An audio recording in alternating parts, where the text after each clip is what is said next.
there, it's Anonymous Tea, where we spill the tea anonymously. Hello, everyone. Hello, YouTubers. Hope you guys are all having an amazing day today, sending good vibes, sending positivity, sending blessings, and good energy to each and every single one of you. Thank you so much for tuning in. So, today we're talking Love and Marriage Huntsville. You guys know why you are here. Today we are talking because Destiny Payton, you guys, and the fan base called the Destinators. This is all destitute and final destination type of behavior for me because, again, this Dr. Heavenly interview, again, the discussion immediately is about Melody Cherie Rogers. You guys, Destiny hasn't even got the seat warm yet on the couch, love seat, or whatever in Dr. Heavenly's closet. And right off the rip, it's like everything is just flowing out about Melody Cherie Rogers. And it's like, whoa, what are we doing? I thought the interview was supposed to be about you, your life, what you've got going on. And no. Well, it's none of that, you guys.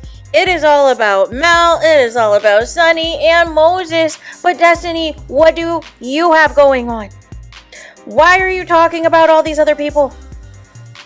So nonetheless, we get to Mel, right? Because that was everything, before, Dr. Heavenly could get comfortable into her questions, it was Mel, right?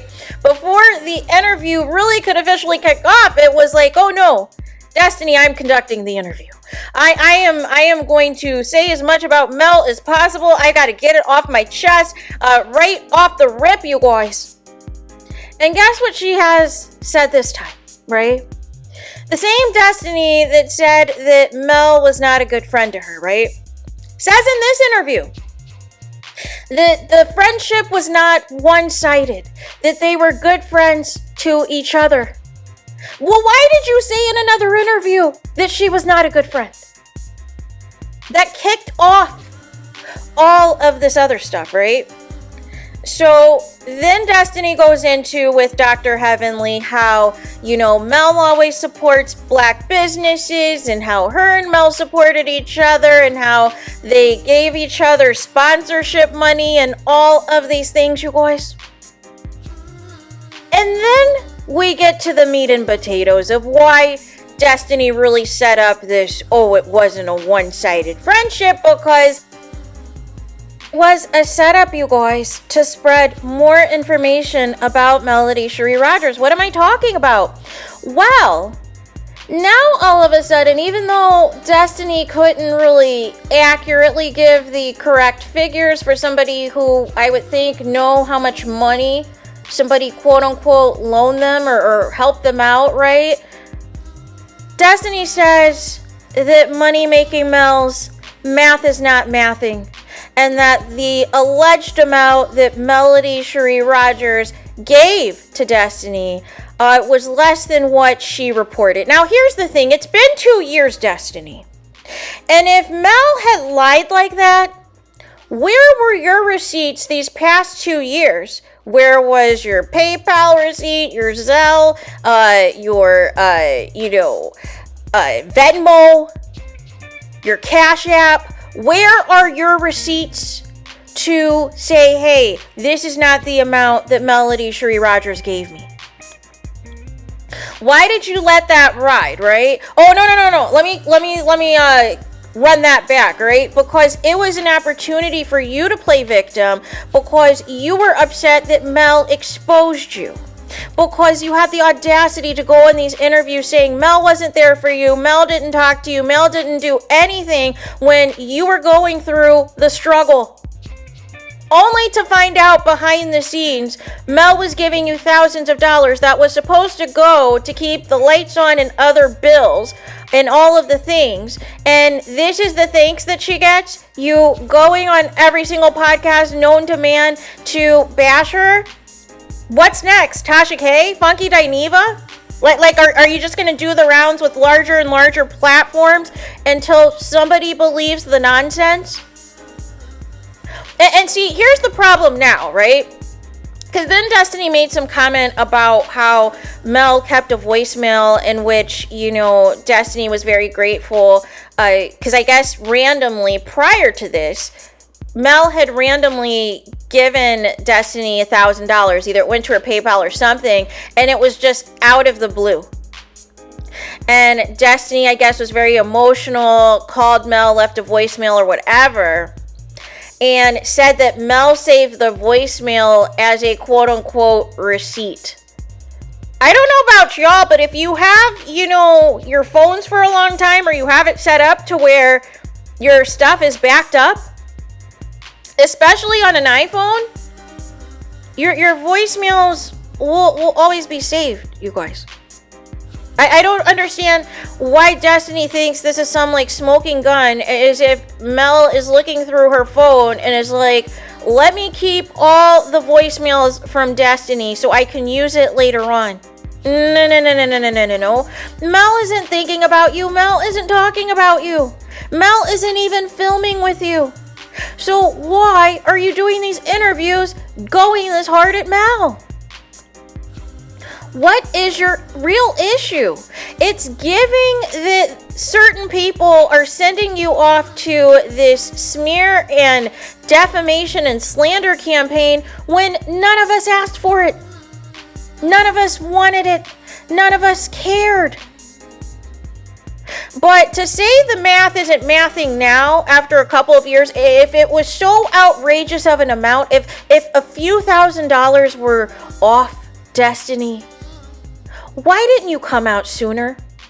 And see, this is the problem that I have, is that you're so focused in on this public figure persona. You think that you are the it girl. You think you are the celebrity. And you and one of the other Core 6 members of Love and Marriage Huntsville are getting the least amount of camera time, are in the least amount of storylines. If it doesn't involve Mel, Sunny, or Moses, you are nowhere to be found, but in the background or not in the episode at all. So what is the point of all of this, Destiny?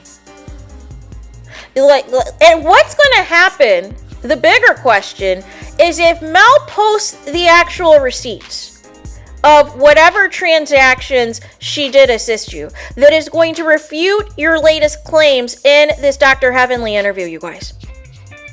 And it's not lost on me how everybody is circling the same rounds of interviewers that Mel did several seasons ago. It's like they're trying to repurpose everything Mel has done and trying to promote a new era of things, right? And then Destiny had the audacity to say that they're talking about fresh storylines this season, and the ratings are at an all-time low. What is fresh about a regurgitation of love triangles and side chicks, you guys? What is so innovative about that? Oh, because this time it was involving a former producer? Who cares? We've seen that before on other shows. This isn't new, something innovative that nobody's ever seen before. Right? Oh, all these arrests happening conveniently this season? Oh, that's new. That's fresh. That's fresh storylines. It's supposed to be Love and Marriage Huntsville. It's supposed to be about Black excellence. Not Black failure, not Black embarrassment, not Black desperation, you guys. And that is how far off the mark we are. And Carlos doesn't care because Carlos likes the mess. He likes seeing these women humiliated and broken down. He likes seeing all these entanglements and trying to hype up whoever the side chick or side dude is in the situation, knowing it's daggone disrespectful to somebody else's marriage. But as long as you talk about it, right? As long as you trend with 500 tweets every Saturday night, I guess it's okay. No. We aren't going to do this, you guys. But see, here's the problem now, right? Because somehow this is going to be Mel's fault. And the thing of it is that if Mel, like I said, if she posts the real receipts, you're going to be in your feelings. You're going to say this went too far. Mel shouldn't have done that, blah, blah, blah, blah, blah. Because I think even Tisha made some comment as well about Mel doing too much as far as it, trying to flaunt how much money she had or whatever. But you guys fan the flame. You guys start the drama. You guys work so hard, in front of the cameras, in front of the lights, to paint Mel in this horrible person. She's the puppet master. She's pulling all the strings. She's doing all of this tomfoolery that we still have yet to see receipts of in 7 seasons, you guys. If Mel is so horrible, you don't think Carlos King would have exposed it by now? Even the quote-unquote messy scenes that Mel has been in isn't at the level of what you guys are making her out to be, right? The messiest of Mel is you're still saying, oh, she has another side that nobody is aware of. You guys don't know the half. Well, why were you friends with her so long, Destiny, if she was so horrible?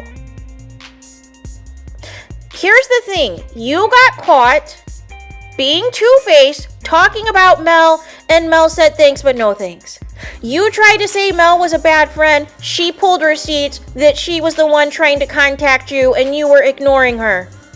You tried to tell the people in one of your first major interviews that Mel was a bad friend, only for Mel to pull out the thousands of dollars that she has helped you out. So how bad a friend was she? But people, instead of getting the tea, which is several people are giving thousands of dollars to Destiny and she doesn't have this type of smoke for them, is they turned it around and said, oh, Mel's trying to be flashy and all this and that. Because remember, Tisha said this in a couple of episodes about money, right? That, Mel, she did too much, trying to flaunt it and trying to put everything on display. And it's giving broke, right? You would only feel a certain way about somebody flaunting money or displaying that they're doing, they're successful, is if you don't have it, right? But nonetheless, you guys throw so much dirt on somebody's name, you diminish things, you say that she's just like a t-shirt seller out on the local quarter, as if she doesn't have several businesses, and then you get mad when she calls your bluff.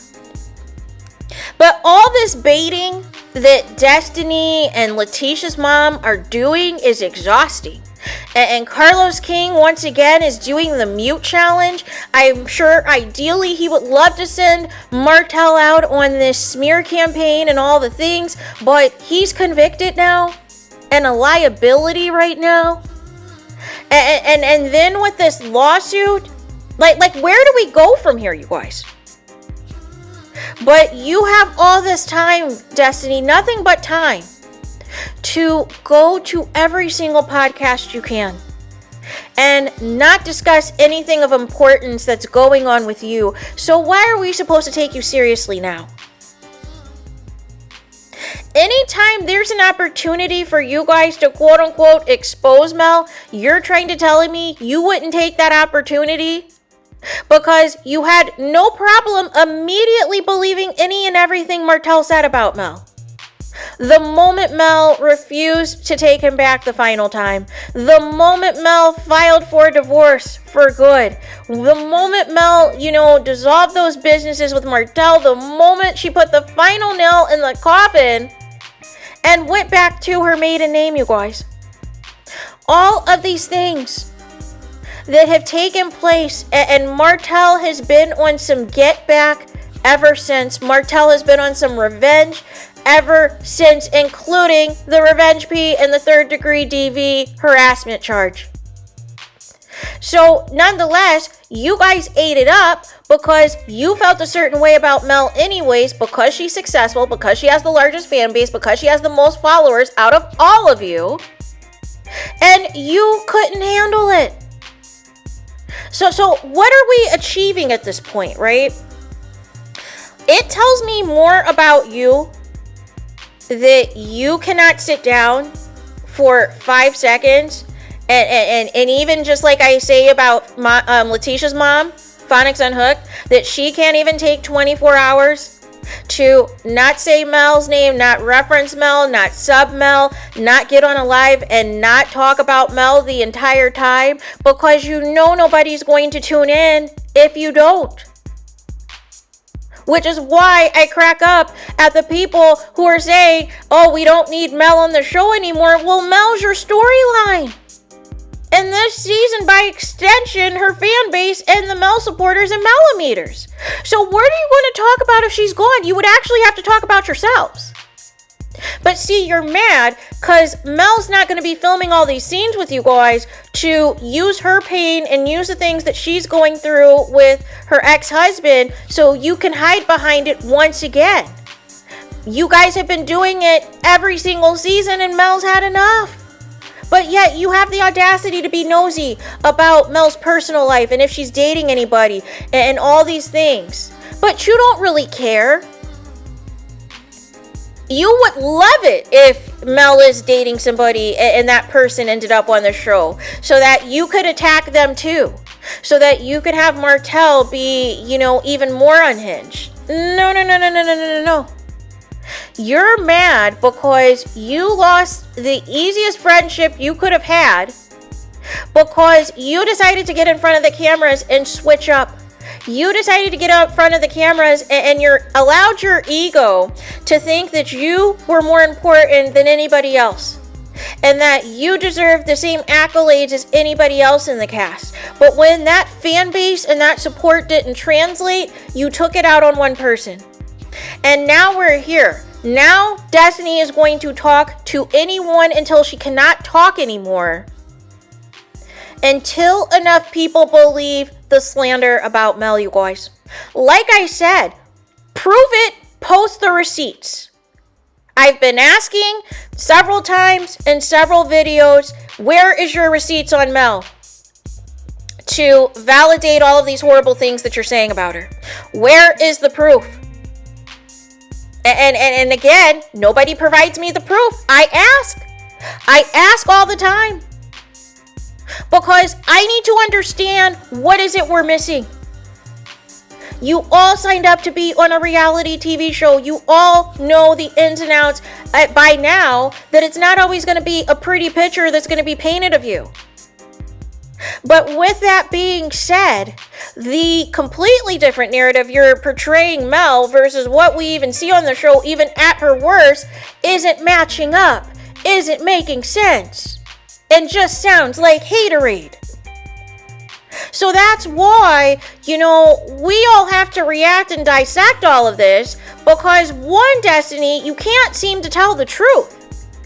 The truth is not in you. And you keep, like I said, all of these interviews, all of these scenes that you film for the show, as if people aren't going to clock when you're lying or when you told a completely different story in a different interview. It's unacceptable. You should know better. If you have concrete receipts and concrete evidence of X, Y, and Z, there should be no reason that you're telling a different story on every podcast. Your story should stay the same regardless of the podcast. But it doesn't. And again, I saw through it once you went on the Dear Future Wifey podcast. I was like, oh, this is the new rebrand approach that Destiny's going with, right? She'll give us a little bit more information than what we had previously about her to talk about. But nonetheless, it's going to be the same old, where it's everyone else's fault and she takes zero accountability. And then she takes it a step further and continues to defame and slander people that's not even acknowledging her, that's not even paying attention to her. But we're all supposed to just take her word as the gospel. Why? On what grounds? You're friends with Martell? What grounds? You didn't deny that you and Letitia were talking crap about Mel at the hotel room. But you still thought that Mel was still going to break bread with you after that. And still, you guys were still going to be cool. You got caught being messy. So how is that Mel's fault that your behavior was problematic? Your behavior was toxic. Make it make sense. So there's that. Let me know your thoughts in the comments. Please do not forget to like, comment, and subscribe. Hit the notification bell so you're notified the moment I post new content on my channel. And with that being said, I'll talk to you guys again very soon.